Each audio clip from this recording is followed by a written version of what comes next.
ఓం శక్తిమోం అండి. ఓం శక్తిమోం. నమస్కారం అండి. నమస్కారం.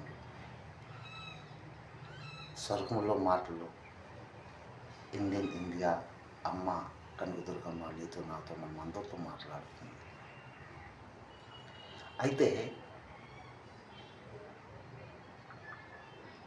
నా నిజ జీవితంలో నా మనసులో ఉన్న మాటలు అంటే మా కుటుంబం మాటలు, ఈ భారతదేశం మాటలు, స్వర్గంలో ఉన్న మాటలు.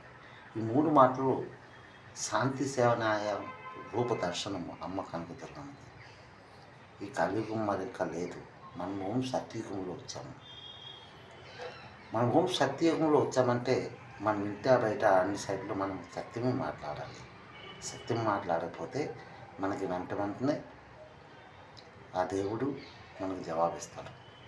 ఎస్, ఈ కామన్ ఇండియన్ డబ్బుల కోసమని మనము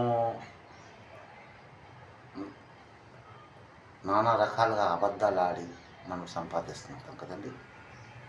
ఎందుకోసమని? మన కడుపు కోసమని, మనం జీవించడం కోసమని.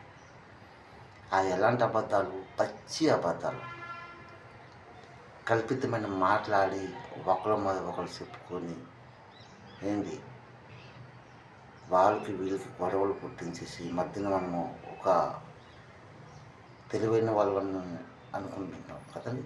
అలా ఒకరి దగ్గర డబ్బులు మనము లాగేసుకొని ఒకళ్ళ సంపదను మనము బోటకాల మాటలు చెప్పుకొని రాసుకొని సంతకాలు పెట్టుకొని ఇవన్నీ మనకి మోసం చేస్తుంది.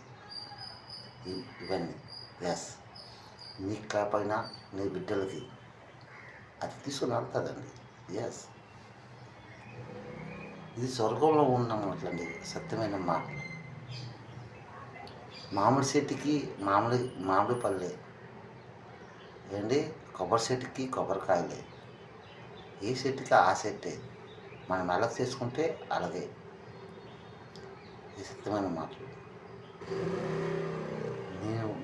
నీ మనసు నువ్వు ఎలా నడుస్తున్నావో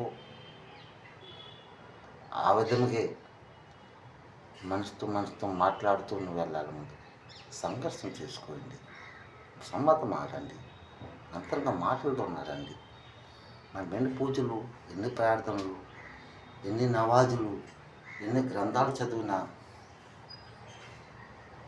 అంతవరకే మనకి సంతోషం. ఆ ముందు వరకు లేదండి. అక్కడికి అది ఫుల్ స్టాప్. మనం సత్యం ఆడితే మన స్వర్గంలోకం.